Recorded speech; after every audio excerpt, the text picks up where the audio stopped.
नया दिन, नई खबर, हर बड़ी खबर पर हमारी नजर, खबर जिसका हम पर, आप पर और देश की सियासत पर होगा असर। और इस बड़ी खबर के हर पहलू पर बजेगा नगाड़ा, क्योंकि यह है जनता का अखाड़ा। नमस्कार, मैं हूं आनंद नरसिम्हन।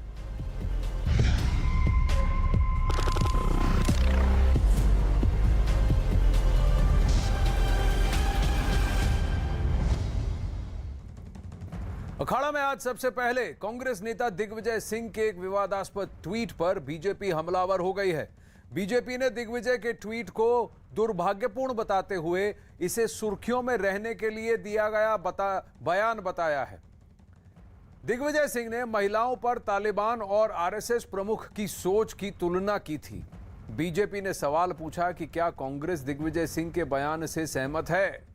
बीजेपी के मुताबिक सबसे ज्यादा महिला मंत्री मोदी सरकार में हैं और पार्टी हमेशा महिला सशक्तिकरण की बात करती है। बीजेपी ने मोहन भागवत के ऐसे बयान देने के आरोप का भी खंडन किया।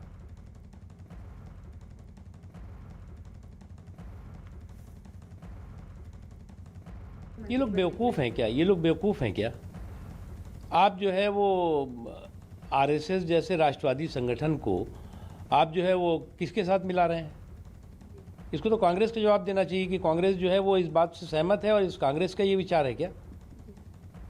अब ये लोग कभी कभी जो है ओसामा बिन लादेन जब मारा जाता है तब ये दुख और शोक मनाने लगते हैं, कभी जो है वो कुछ और करने लगते हैं। ये बेवकूफ़ की तरह के लोग हैं। एक तरह से तो डांट ही दिया मुख्तार अब्बास नकवी जी ने दिग्विजय सिंह को। वहीं केंद्रीय मंत्री प्रहलाद पटेल ने दिग्विजय सिंह के ट्वीट पर क्या कहा वो भी आपको सुनाते हैं।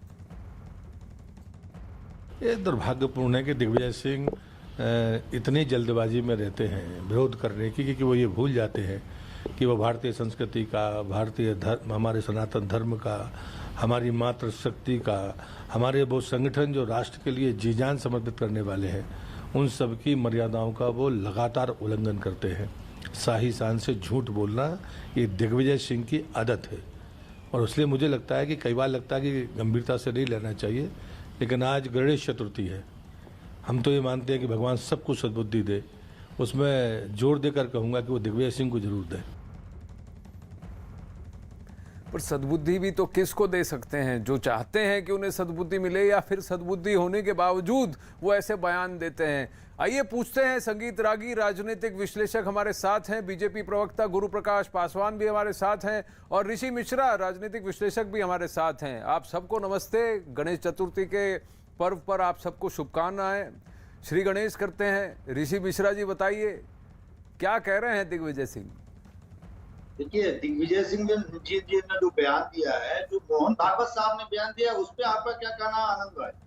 मोहन भागवत ने आदि आबादी को टारगेट करते हुए जो बयान दिया है, उसी को कनेक्ट करते हुए दिग्विजय सिंह ने बयान दिया है। हाँ, क्या बयान दिया? आप मोहन भागवत के बयान से सहमत है क्या? मोहन भागवत जी ने जो बयान दिया है कि आदि आबादी को घर में रहना चाहिए, आदि आबादी को घर के काम में इन्वॉल्व होना चाहिए, क्या ऐसे बयान से सहमत हैं कि हिंदुस्तान की डेवलपमेंट में आदि आबादी का उतना ही योगदान है और आदि आबादी को आप घर पे बैठने की बात करते हैं? यही तो तालिबान का सोच है। नहीं तो आदि आबादी उसमें कितने महिला है? अच्छा, ये बता दीजिए। नहीं,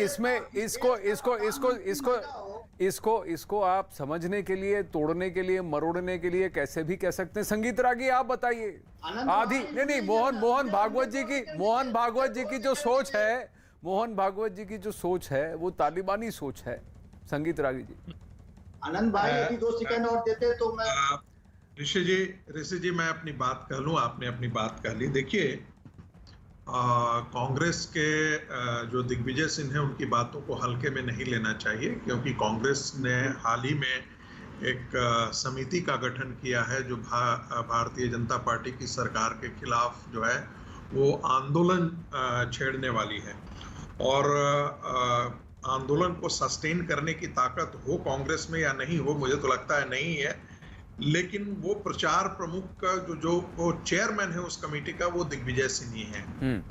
अब रही बात की तालिबान से तुलना करने वाला, तो मुझे एक ही चीज कहना है कि कांग्रेस की इस दुर्दशा का कारण ही यही है कि जब आप एक राष्ट्रीय स्वयंसेवक संघ को और उसके आनुषंगिक इकाइयों को जो भारतीयता, भारतीय धर्म, भारतीय सभ्यता और संस्कृति के लिए बात करते हैं। मोहन भागवत जी ने जो बयान दिया है सब महिलाओं को लेकर, क्या आप उससे सहमत हैं? यस या नो? न्यूज 18 को करोड़ों लोग देखते हैं और मुझे लगता है मोहन भागवत जी ने नरेंद्र मोदी और बीजेपी के सफाया का कसम ठान लिया है। 2015 में भी बिहार चुनाव में उन्होंने रिजर्वेशन खत्म करने की देखिए ऋषि मिश्रा जी, आपने जो सवाल किया है उसका जवाब संगीत रागी जी से पूछते हैं। बहस करते हैं, नहीं तो फिर अगर आपको शोर शराबाई करना है तो शोर शराबाई करेंगे। अब आप बताइए करना क्या है? आपने सवाल पूछ लिया, संगीत रागी जी को जवाब देने दीजिए।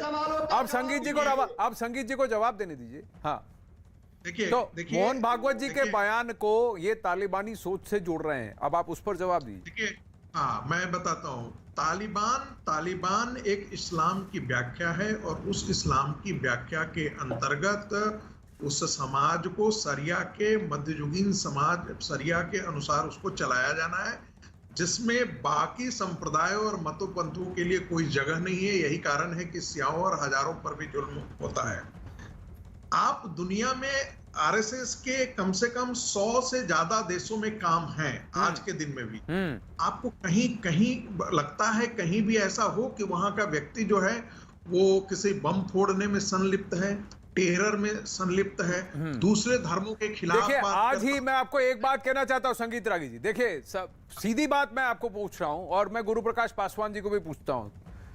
तालिबान के स्पोक्सपर्सन ने आज ये कहा है कि महिलाओं की सरकार में क्या जरूरत, महिलाएं गवर्नमेंट में आकर क्या करेंगी, महिलाओं का काम है, महिलाओं के लिए अगर गवर्नमेंट यानी कि जो सरकारी काम है ये गले में मील का पत्थर जैसा हो जाएगा, इससे अच्छा है वो घर पे रहें और बच्चे पैदा करें। ये तालिबान का स्पोक्सपर्सन है। एक मिनट गुरु, सैल्यूट करता हूं आपको। एक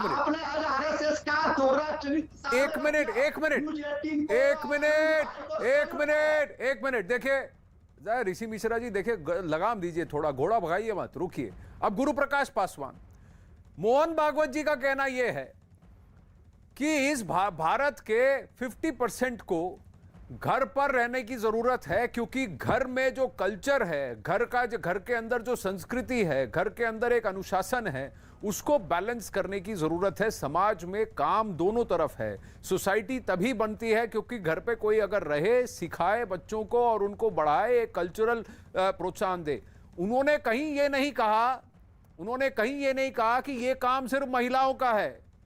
उन्होंने ये कहा कि ये 50% ब्रेक ऑफ रिस्पॉन्सिबिलिटी की जरूरत है। ये उनकी सोच है। अब मैं ये कह रहा हूं कि अगर दिग्विजय सिंह ये बात कहते हैं, गुरु प्रकाश पासवान, कि आरएसएस के सरसंघ चालक ने जो कहा वो तालिबान की सोच से मिलता जुलता है, तो यहां पर किसकी सोच पंगु है? देखिए आनंद, हमें सबसे पहले ये समझने की आवश्यकता है, और एक बहुत पुराना ये कथन है, it is very difficult to understand Sangh but easy to misunderstand Sangh. और मुझे लगता है कि ऋषि मिश्रा जी हों, दिग्विजय सिंह जी हों, वो लोग इस सोच से ग्रसित लगते हैं। दुनिया का सबसे बड़ा विद्यार्थी परिषद, अखिल भारतीय विद्यार्थी परिषद, आज वर्ल्ड्स लार्जेस्ट स्टूडेंट यूनियन है। वनवासी कल्याण आश्रम, विद्या भारती, संस्कार भारती, वनवासी कल्याण आश्रम के माध्यम से एकल विद्यालय, आज एकल विद्यालय पूरे देश में ट्राइबल एरिया में बच्चों को पढ़ाने का, मैं देखिए ये उचित नहीं है। देखिए आनंद, ऐसा है कि मैं इनसे बहस नहीं करने बैठा हूं यहाँ पे, उनकी पॉलिटिकल इकोनॉमी का सवाल है। नहीं, ऋषि मिश्रा के पॉलिटिकल इकोनॉमी का सवाल है। मैं यहाँ पे दुनिया के सबसे बड़ी संगठन का प्रतिनिधित्व कर रहा हूँ और मैं विनम्रता चाहता हूँ। फिर आनंद जी, मैं ऐसे नहीं करूँगा। अच्छा, ठीक है। मैं रुकिए ऋषि मिश्रा जी रुकिए। देखिए, मैं यहाँ बहस में आज देखिए, आज रुकिए, अरे रुकिए, आराम से अल्प विराम। मैंने कहा अपने घोड़े को जरा लगाम दीजिए, बेलगाम मत होइए। मैं आपसे फिर आग्रह कर रहा हूं ऋषि जी, मैं आपसे फिर आग्रह कर रहा हूं, रुकिए। अच्छा, गुरु प्रकाश पासवान, अपनी बात पूरी कीजिए। नहीं, देखिए ऋषि जी की मजबूरी है, उनको कांग्रेस पार्टी से टिकट चाहिए, इसलिए कांग्रेस पार्टी के आकाओं को ऐसे ये कर रहे हैं, इनकी मजबूरी है। लेकिन ये शुद्ध रूप से अज्ञानता है, अज्ञानता है और पूर्वाग्रह है। अब सुनने का धैर्य रखो भाई आप। हम लोग नहीं बोलते हैं, विनम्रता पूर्वक आपसे पेश आते हैं, तो आप इसका नाजायज फायदा थोड़ी उठाएंगे। आप बीच में बोलते हैं। आप दुनिया का सबसे बड़ा विद्यार्थी परिषद अखिल भारतीय विद्यार्थी परिषद आज आदिवासी क्षेत्रों में काम कौन कर रहा है? संस्कार भारती हो, वनवासी कल्याण आश्रम हो, आपको मालूम है आज भारतीय जनता पार्टी में सबसे बड़ी संख्या में, आज से पहले इतनी बड़ी संख्या में महिलाओं को मंत्री नहीं बनाया जाता था। महिलाओं को मंत्री, अरे फिर आप बोल रहे हैं आनंद, मैं ऐसे बहस नहीं करूंगा। देखिए रुकिए एक मिनट, अब चलिए। अच्छा गुरु प्रकाश मैं आपसे ये कहना चाहूंगा, एक मिनट आप जरा ये भी अपडेट कर देते हैं। केंद्रीय मंत्री अजय मिश्रा ने दावा किया है कि आरएसएस प्रमुख मोहन भागवत ने ऐसा कोई बयान ही नहीं दिया। देखिए, मोहन भागवत जी ने कभी ये नहीं कहा है। हमारी अगर पार्टी की बात करें, आप सबसे ज्यादा महिला मंत्री हमारे सरकार में है। दिग्विजय सिंह जैसे लोग हैं जिनको तालिबान का चश्मा लगा है, महबूबा मुफ्ती हो, दिग्विजय सिंह हो, फारूक अब्दुल्ला हो, ये सारे तालिबान के साथ खड़े हुए लोग हैं। मैं उनसे ही पूछना चाहता हूं, क्या वो तालिबान के उस बयान से सहमत हैं जिसमें तालिबान ने कहा है कि महिलाओं का केवल एक ही काम है, बच्चे पैदा करना। और वहीं मध्य प्रदेश के गृह मंत्री नरोत्तम मिश्रा ने कहा कि दिग्विजय सिंह आतंकियों के खिलाफ क्यों नहीं बोलते हैं। भोपाल में इस वक्त हमारे साथ हैं मध्य प्रदेश के गृह मंत्री डॉक्टर नरोत्तम मिश्रा। सर, ये दिग्विजय सिंह ट्वीट कर रहे हैं और लिख रहे हैं कि तालिबान महिलाएं मंत्री बनाने लायक नहीं है, ऐसा तालिबान कहते हैं। मोहन भागवत कहते हैं कि आपके संघ प्रमुख की महिलाओं को घर पर ही रहकर गृहस्थी संभालना चाहिए, क्या कहेंगे आप?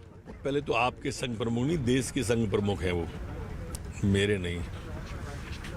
वो ऐसा व्यक्ति है जिस पर विश्व नाज करता है और हमेशा दिग्विजय सिंह जी उन पे ही उंगली उठाएंगे।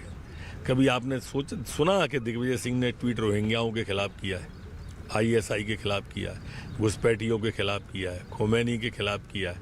नहीं। माननीय भागवत जी पे ट्वीट करेंगे, वो आरएसएस पे प्रतिबंध की मांग करेंगे। वो कभी भी आईएसआई पे प्रतिबंध की मांग कर ही नहीं सकते, क्योंकि जो देश तोड़ने वाली ताकतें हैं वो अप्रत्यक्ष रूप से उनके साथ खड़े रहते हैं। पाकिस्तान जिंदाबाद के नारे को वो कह रहे थे काजी साहब जिंदाबाद है।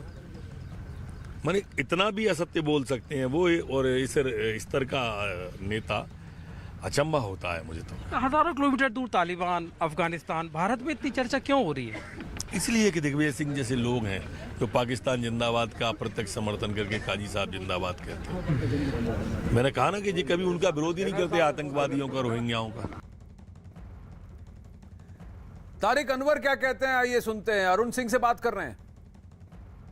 कांग्रेस के महासचिव तारिक अनवर हैं। तारिक अनवर साहब, तालिबान जब से अफगानिस्तान की सत्ता में आया है, हिंदुस्तान में भी खूब सियासत हो रही है तालिबान के नाम पर। आपके नेता दिग्विजय सिंह ने कहा है कि तालिबान कहता है कि महिलाओं को मंत्री नहीं बना सकते, आरएसएस के प्रमुख कहते हैं कि महिलाएं घर का काम करें। क्या सोच में समानता है? तालिबान से आरएसएस की तुलना आपको लगता सही है? बिल्कुल, हमको लगता है कि दोनों की मानसिकता में बहुत अंतर नहीं है, और यही बात जावेद अख्तर साहब ने भी कही है, और उनका भी मैंने इसीलिए समर्थन किया उनकी बातों का, कि दोनों में इसलिए फ़र्क ज़्यादा नहीं है क्योंकि एक इस्लामिक स्टेट बनाना चाहते हैं, इस्लामिक राष्ट्र बनाने की बात कर रहे हैं जो तालिबान हैं, और हमारे यहाँ जो आरएसएस है या बीजेपी है वो हिंदू राष्ट्र की बात कर रहा है। तो मानसिकता तो एक है। मेरा ख्याल है दिग्विजय सिंह का कहना सही है। एक और आपके नेता हैं कपिल सिब्बल, उन्होंने भी कहा कि उत्तर प्रदेश के चुनाव में कैसे उस रिजीम का, तालिबान रिजीम का इस्तेमाल किया जाए ये सरकार तय करेगी। यानी उत्तर प्रदेश के चुनाव में केंद्र सरकार पर आरोप लगा रहे हैं बीजेपी पर कि वो इसका इस्तेमाल करेगी। बिल्कुल, देखिए अभी तक तो पाकिस्तान का इस्तेमाल हो रहा था चुनाव में, और अब उनको लग रहा है कि एक और नया उनको हथियार मिल गया है या एक अवसर मिल गया है, वो है तालिबान का। और वो लोगों के अंदर, आम लोगों के अंदर, ख़ास के जो हमारे हिंदू भाई हैं उनके अंदर डर पैदा करना चाहते हैं। पहले तो उन्होंने पाकिस्तान से डराया और अब वो डराएंगे तालिबान से, और इस डरा कर वो वोट हासिल करने की कोशिश उत्तर प्रदेश में और दूसरे राज्यों में होगी। तारिक अनवर साहब कह रहे हैं कि दिग्विजय सिंह और कपिल सिब्बल दोनों ने सही कहा है, जावेद अख्तर ने भी सही कहा है, बीजेपी हिंदुओं को डरा करके वोट लेने की कोशिश करेगी। कैमरामैन नीरज तिवारी के साथ अरुण सिंह, न्यूज़ 18 इंडिया, दिल्ली। अच्छा, अब आप ये सुनिए कि मोहन भागवत ने 2020 फरवरी में क्या कहा। मोहन भागवत ने 2020 फरवरी में यह कहा कि हमारे समाज में पिछले 2000 सालों से औरतों को घर में बिठा कर रखा है, इसीलिए आज ये विडंबना है, ये दुर्दशा हम देख रहे हैं हमारे आसपास। 2000 साल पहले ऐसा नहीं था और उसी वक्त हमारे सोसाइटी का, भारत का एक स्वर्णिम पल था वो, जब पुरुष और महिलाएं साथ कंधे से कंधा मिलाकर चलते थे, सबको ज्ञान का अवसर मिलता था, सबको मौके बराबर मिलते थे। उन्होंने ये कहा है कि हमें जो है ये सोसाइटी जो है, आधा जो चलता है, एक घर जो आधा चलता है, एक घर जो आधा चलता है ऋषि मिश्रा, वो उसमें आधा भाग जो है औरतों का है और समाज में औरतों को बराबर का दर्जा मिलने की जरूरत है। उनको घर के अंदर बंद करके रखने की जरूरत नहीं है, ये मोहन भागवत ने कहा है। तो मोहन भागवत की सोच तालिबानी सोच कैसे हुई? आनंद भाई, आप मोहन भागवत को डिफेंड क्यों कर रहे हैं? डिफेंड करने के लिए दो आदमी बैठे हैं। डिफेंड की बात नहीं है, मैं तो तथ्य की बात कर रहा हूँ। आप तथ्य से विपरीत बात क्यों कर रहे हैं ऋषि मिश्रा?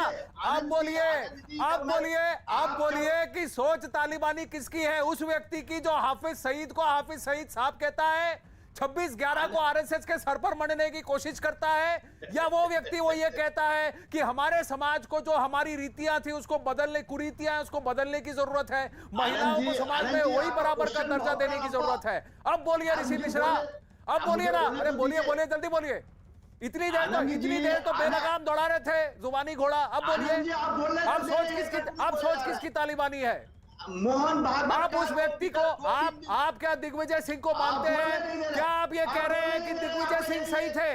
दिग्विजय सिंह सही थे जब उन्होंने उस किताब का विमोचन किया जो कहता है 26/11 आरएसएस की साजिश थी। दिग्विजय सिंह हाफिज सईद जो कि एक नामी गिनामी टेररिस्ट है, उसे हाफिज सईद साहब कहते हैं। क्या आप उससे एग्री करते हैं? हो गया। क्या आप उससे एग्री करते हैं? अरे आप एग्री करते हैं कि नहीं बोलिए?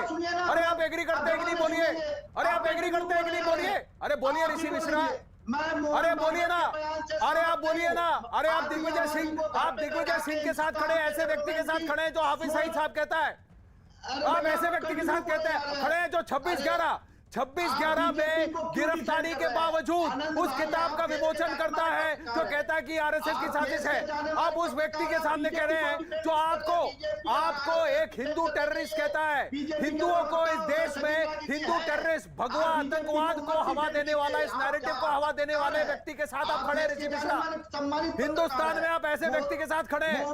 संगीत रागी, अब देखिए, अब ये घोड़ा क्यों लड़खड़ाने लगा? संगीत रागी, अरे क्यों बोलने दे? आपको क्यों बोलने दे? आपने किसी को बोलने दिया? संगीत रागी, देखिए आनंद, बाटला हाउस में भी आतंकवादियों का समर्थन करने वाला है दिग्विजय सिंह। ऋषि मिश्रा, आप क्या बाटला हाउस के आतंकवादियों का समर्थन करते हैं? मैं आपसे कह रहा हूं, मोहन भागवत ने यह कहा कि 2000 साल से हमारे समाज में जो कुरीतियां हैं उसी की वजह से हम आज इस समाज में ये विडंबना देख रहे हैं। उन्होंने कहा कि एक घर जो चलता है सिर्फ पुरुष से नहीं, महिलाओं से भी चलता है और महिलाओं को बराबर का दर्जा मिलना चाहिए, ये मोहन भागवत ने कहा है। क्या ये तालिबानी सोच है ऋषि मिश्रा? संगीत रागी, जवाब आपको देना होगा ऋषि मिश्रा कि क्या आपकी सोच भी तालिबानी है?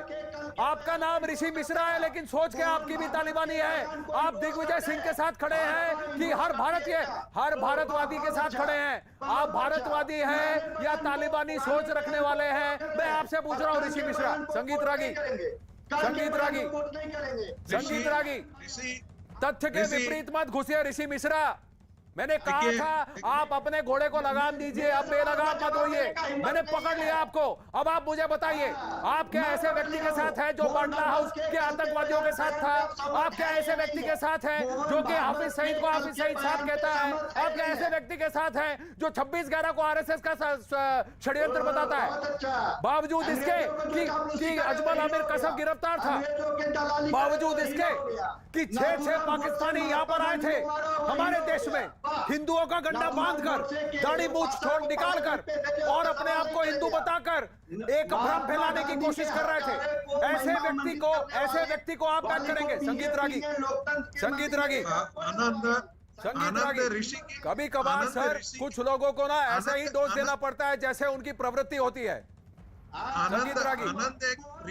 आनंद ऋषि की एक जानकारी के लिए बता दूं कि राष्ट्र सेविका समिति दुनिया में महिलाओं के लिए काम करने वाली महिलाओं की सबसे बड़ी संगठन है राष्ट्र सेविका समिति, और वो आरएसएस की प्रेरणा से ही काम करती है।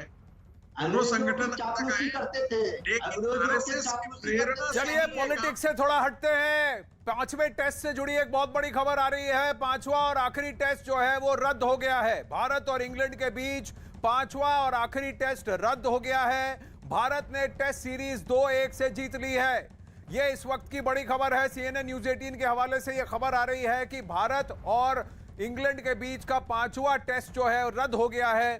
भारतीय कैंप में खेमे में सपोर्ट स्टाफ योगेश परमार के कोविड ग्रस्त होने के बाद और उनके कोचेस के टीम के कोचेस के भी कोविड ग्रस्त होने के बाद कल रात को जो कोविड टेस्ट आए थे सारे प्लेयर्स के नेगेटिव आए, लेकिन सभी प्लेयर्स में ये डाउट था कि अगर इन 5 दिनों के खेल के वक्त कोई पॉजिटिव हो जाता है तो क्या किया जाएगा, और इसके ठीक 4-5 दिन बाद IPL की शुरुआत होनी है तो क्या उस पर भी फिर अड़चन आ जाएगी। अमृत आनंद जुड़ रहे हैं। अमृत, इन सारे कंसिडरेशंस के बाद अब लगता है कि सब डिसाइड किया गया है कि सबकी सेफ्टी के लिए बेटर है कि इसे कैंसिल कर दिया जाए? जी आनंद, बिल्कुल सेफ्टी की फर्स्ट प्रायोरिटी रखी गई है, क्योंकि आपको पता है आनंद की 19 तारीख को पहला मुकाबला खेला जाने वाला है Mumbai versus Chennai super Kings, और मुंबई के खिलाड़ी टीम इंडिया में है, चेन्नई के खिलाड़ी टीम इंडिया में खेल रहे हैं।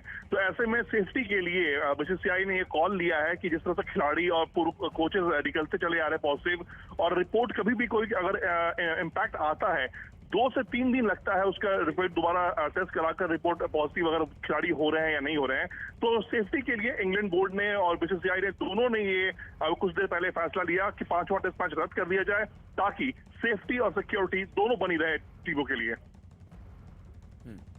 जी धन्यवाद अमृत। ये अपडेट आया है कि कहीं ना कहीं BCCI और England and Wales cricket board यानी ECB के बीच विचार विमर्श के बाद अब ये साफ हो गया है कि ये टेस्ट अब कैंसिल हो जाएगा, और इसके बाद ऐसा लग रहा है कि भारत ये सीरीज को 2-1 से जीत चुका है। 5वां और आखिरी टेस्ट रद्द। अखाड़ा में लेंगे एक छोटा सा ब्रेक, बने रहिए।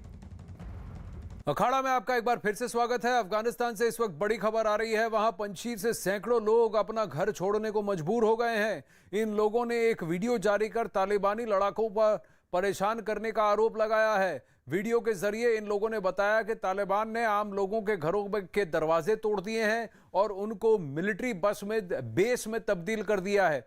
इन लोगों ने बताया कि पंजशीर में लोगों को जबरन उनके घरों से बाहर निकाल दिया गया है और वहां इंटरनेट और फोन नहीं होने से अब तक ये बात बाहर नहीं आ पाई। इस वीडियो में सैकड़ों लोग अपने परिवार को लेकर पंजशीर से दूसरी तरफ निकलते हुए दिख रहे हैं।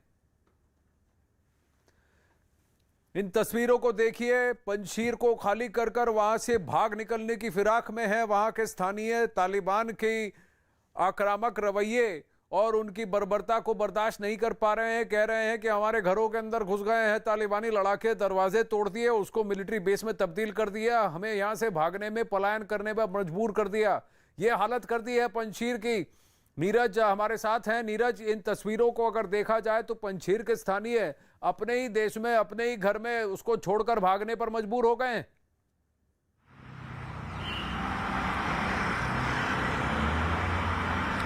आनंद, बिल्कुल पंजशीर राज्य में जिस तरह से लगातार NRF के लोगों ने रेजिस्टेंस किया था उसके बाद तालिबान ने कब्जा किया। हालांकि अभी भी पहाड़ी क्षेत्रों में बहुत लोग मौजूद हैं जो कि आने वाले वक्त में तालिबान का विरोध करेंगे, लेकिन तालिबान ने जिन इलाकों में कब्जा जमाया है उनको लगता है कि जो लोग स्थानीय हैं उन लोगों का भी बड़ा योगदान था और कहीं ना कहीं सहानुभूति तो रही थी NRF से भी, और इसके पहले आपको याद होगा नॉर्दर्न अलायंस से भी। जो तस्वीरें आप देख रहे हैं वो पंजशीर के ही इलाके के, जहां से लोग भागने को मजबूर है तालिबान के डर से, और उनको लगता है कि अगर वो यहां बने रहें और धीरे धीरे पूरे पंजशीर पे जब कब्जा हो जाएगा तालिबान का, तो उन्हें तालिबान के लोग निशाना बनाएंगे, क्योंकि वहां ताजिक समुदाय के अधिक लोग रहते हैं आनंद। और ताजिक समुदाय एक ऐसा समुदाय है जिसकी बुनियाद अगर तालिबान के अंदर बात करें तो बिल्कुल बहुत कम है। पश्तून समुदाय के लोग तालिबान के अंदर जी नहीं, ऐसे नहीं है। ताजिक वहां पर कम से कम 35% है। ऐसा नहीं है कि ताजिक कम है, लेकिन हाँ ये बात जरूर है कि पश्तून जो है और वो भी तालिबानी जो है वो ताजिक के खिलाफ अपना गुस्सा निकालेंगे। और ये एक एथनिक लड़ाई है बीच में अफगानिस्तान में। सब अफगान है, लेकिन पंजशीर में कैसे हालात हैं इसकी एक और तस्वीर आपको दिखाते हैं। ये तस्वीर तालिबान के आतंकियों ने नहीं जारी की है, और ये तस्वीर क्यों जारी की गई है ये आपको तब पता चलेगा जब आप दो तस्वीरें एक साथ देखेंगे। पहली तस्वीर कुछ दिन पहले की है जिसमें अमरुल्लाह सालेह बैठे दिख रहे हैं। यह तस्वीर उस वक्त की है जब उन्होंने एक वीडियो संदेश जारी किया था और तालिबान को कड़ी टक्कर देने की बात कही थी। और दूसरी तस्वीर आज की है, और इस तस्वीर में एक आतंकी बंदूक लिए उसी जगह पर बैठा है जहां कुछ दिन पहले अमरुल्लाह सालेह ने वीडियो रिकॉर्ड कर तालिबान को चेतावनी दी थी। यानी तालिबान पंजशीर में किस हद तक कब्जा कर चुका है वो इस तस्वीर से आसानी से समझा जा सकता है। अमरुल्लाह सालेह के घर के अंदर घुसकर उसी के सामने उसी जगह से तस्वीर दिखाकर यह कोशिश की जा रही है नीरज कि तालिबानी ये दिखा सके कि पंजशीर उनके कब्जे में है। वहीं इस वक्त बड़ी खबर आ रही है अफगानिस्तान से जुड़ी हुई कि पाकिस्तान ने अफगानिस्तान को लेकर अब एक नई साजिश रची है। न्यूज 18 के मनोज गुप्ता की खबर है कि अब पाकिस्तान अफगानिस्तान से होने वाले चाहता है कि आर्थिक निर्भरता बनी रहे अफगानिस्तान की पाकिस्तान के ऊपर। पूरी दुनिया में डॉलर के मुकाबले बाकी करेंसी का एक्सचेंज होता है। आप भी जानते हैं, भारत की बात करें या तमाम दूसरे देशों की बात करें, पिछली सरकार जब थी या अब तक जो था यूएस डॉलर में ही व्यापार तमाम चीजें ट्रेड होते थे, एक्सचेंज होता था। लेकिन पाकिस्तान की इस बात साजिश है, ये साजिश का हिस्सा है आनंद की वो अपनी करेंसी के माध्यम से अफगानिस्तान में व्यापार करे, डॉलर वहां मजबूत ना हो। अमेरिका लौट गया है और कहीं ना कहीं इसके पीछे चीन का भी दबाव भी है और समर्थन भी है पाकिस्तान को, क्योंकि दोनों देश जो हैं वो अफगानिस्तान की आर्थिक निर्भरता क्योंकि चीन वाले एंगल में नीरज पाकिस्तान खुद जो है चीन के अधीन है। पाकिस्तान की करेंसी को तो चीनी युआन कंट्रोल करता है। पाकिस्तान इतना कर्जे में है चीन के साथ कि वो अपनी पूरी जमीन बेच भी देगा तो भी चीन का कर्जा नहीं चुका सकता। अब यानी कि आगे जाकर चीन ये कहेगा कि पाकिस्तान अपने रुपए को चीनी युआन से जोड़ दे, और धीरे धीरे ये पूरा एक इकोनॉमिक टेकओवर की बात है कि डॉलर के मुकाबले फिर सारे देश जो हैं जो अफगानिस्तान से ट्रेड करना चाहते हैं या पाकिस्तान से करना चाहते हैं वो चीनी युआन से अपने आप को जोड़ लें। ये तो बहुत बड़ी साजिश है।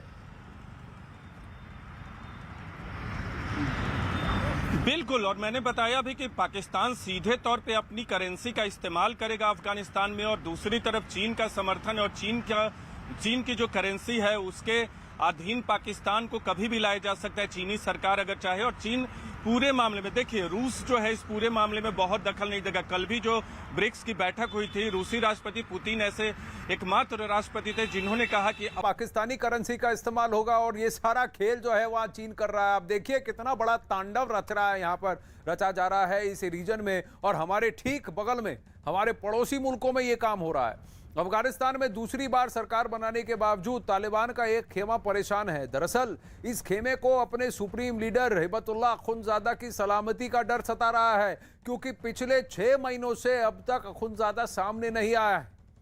उसकी चिट्ठियां और संदेश तो मिलते हैं लेकिन लंबे वक्त से उसका चेहरा कोई नहीं देख पाया है। तालिबान का सरगना हिबतुल्लाह अखुंज़ादा तालिबान की जीत के बावजूद अब तक नहीं दिखा, तो आप खुद ही सोचिए। पिछली बार की तस्वीरें अगर आपको याद हो तो मुल्ला उमर तो सबके सामने खड़ा था, एक आंख में पैच लगाकर, पट्टी लगाकर, लेकिन इस बार हिबतुल्लाह अखुंज़ादा कहीं दिखने का उसका कहीं नामो निशान नहीं है।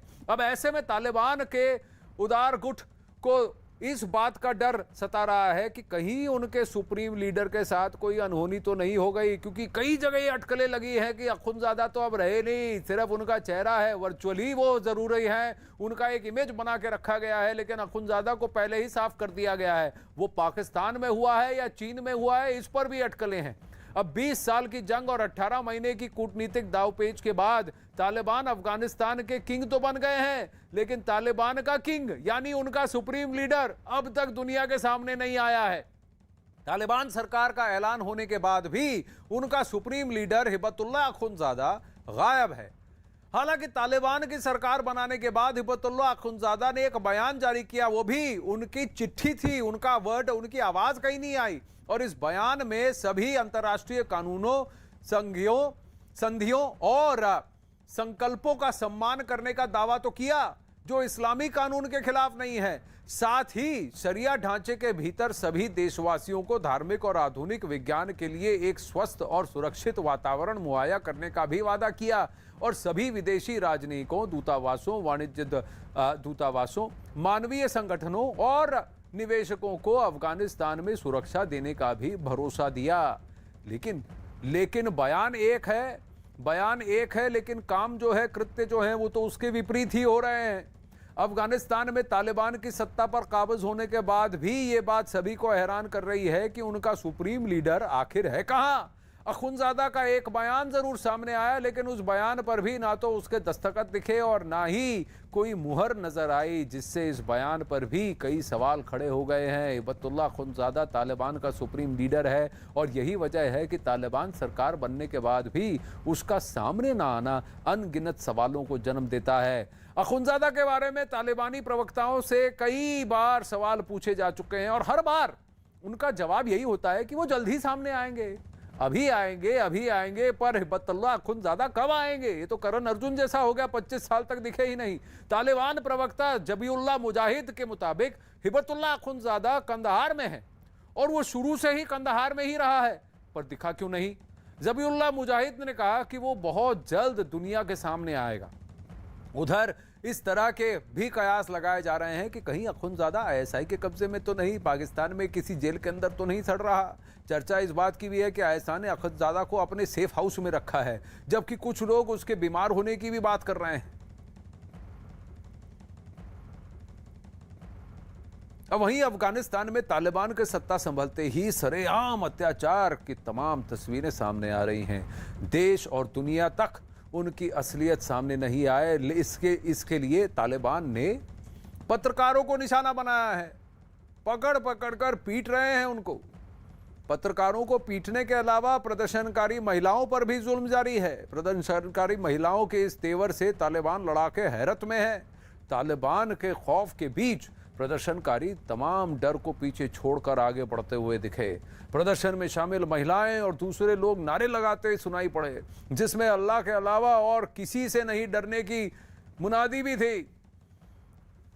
तालिबान के विरोध के लिए सड़कों पर उतरी भीड़ आगे बढ़ती चली गई और उसमें शामिल बहादुर लोग हथियारबंद लड़ाकों को अपना सीना दिखाते हुए बढ़ते रहे।